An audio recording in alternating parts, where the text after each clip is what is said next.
am the internet police.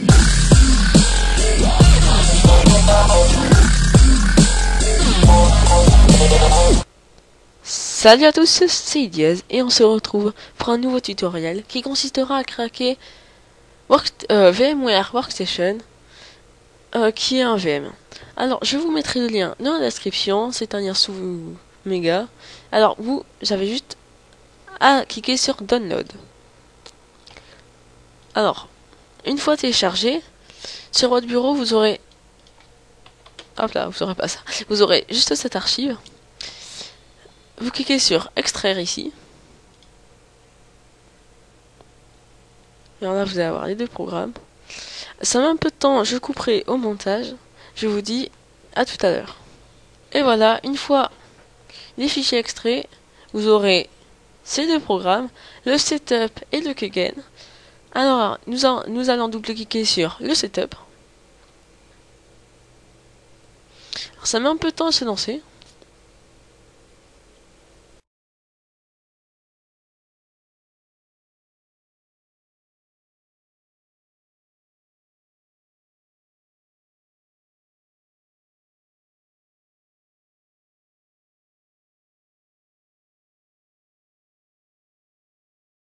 Vous cliquez sur Next. I accept the theme. Au custom si vous voulez, mais bon, comme c'est un programme payant, il n'a pas de toolbar, là rien. Moi je vous conseille de cliquer sur Typical. Là vous choisissez où télécharger le fichier. Bon, moi je laisse dans les programmes failles. Vous enlevez les mises à jour, c'est un conseil. Vous enlevez. Continue.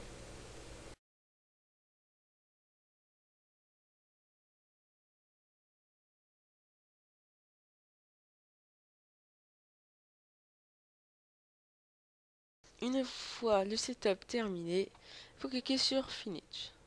Alors voilà, le setup est terminé. Alors comme en fait j'avais déjà installé, il a dû se souvenir que j'ai mis une clé d'activation. Donc alors vous, ça fera pas ça. À un moment donné, il va vous demander une clé d'activation.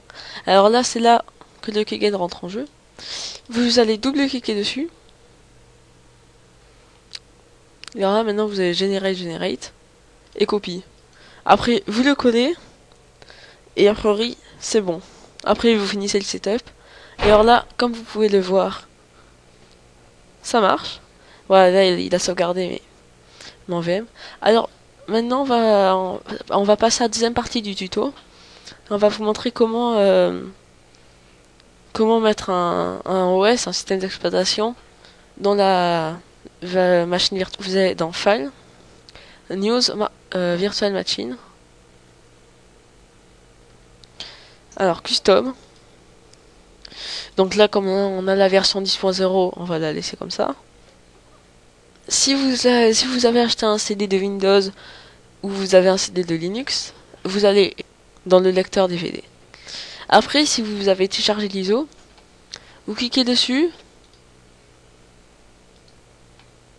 vous cliquez sur Bonne, et puis après voilà, moi c'est Windows 7, vous cliquez dessus, vous prenez l'ISO, vous cliquez sur Next. Ça c'est la clé de licence. Si vous l'avez, vous la mettez. Si vous l'avez pas et que vous voulez le craquer après, bah vous mettez rien. Ça c'est le nom d'utilisateur. Alors là, ça c'est l'utilisateur si vous voulez mettre un mot de passe. Bon, moi j'en mets pas. C'est le nom de votre machine virtuelle. Alors là, ça c'est le nombre de processeurs, le nombre de cœurs du processeur. Alors pour savoir combien vous allez mettre, ça dépend de votre processeur. Alors vous allez dans Ordinateur, Propriétés. Donc le processeur, moi c'est un i5 3550. Vous allez sur Internet. Vous mettez le nom de votre processeur. Je vais aller sur LDLC. Et alors moi c'est un quad-core. Et vous, il aura marqué combien de cœurs il a. Donc c'est dans... Voilà, nombre de corps, il en a 4. Donc moi je vous conseille, c'est pas de mettre les 4. Si vous en avez 4, vous n'en mettez pas 4. Moi j'en mets 2, je mets la moitié. Alors next. Ça, c'est combien de RAM vous accordez au programme. Donc, moi j'ai 4 Go de RAM, donc je mets à peu près la moitié. Après ça, c'est pour avoir internet. Si vous voulez que votre machine virtuelle n'ait pas internet, vous cochez ça. Et après, si vous voulez qu'il ait internet, je vous conseille de cocher ça. Ça sera la même connexion que votre PC. Next. Alors là, on touche à rien. Là non plus. Alors là, ça dépend.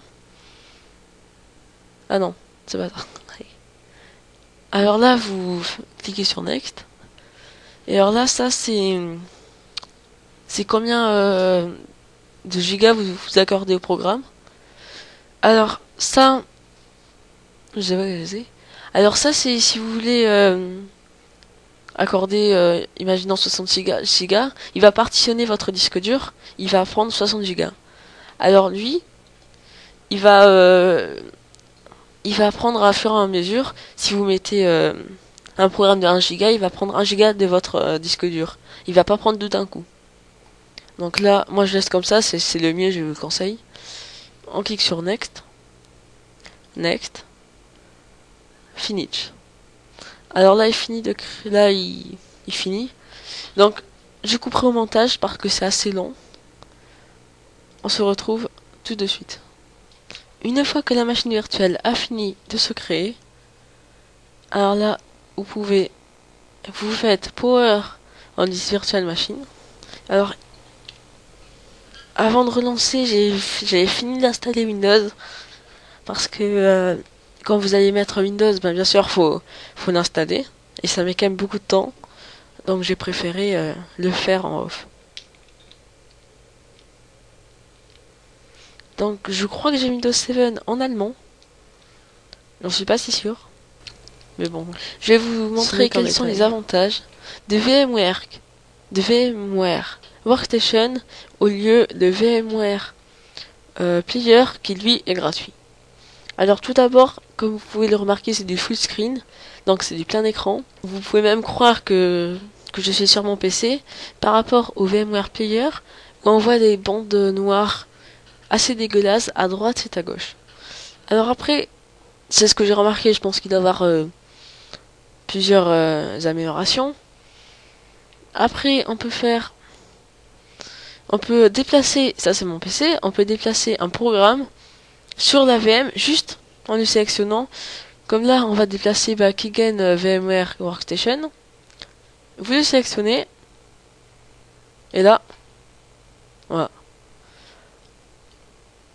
Donc là, il s'est lancé. Vous faites clic droit. Core Sum Administrator. Lancer avec l'administrateur. déjà.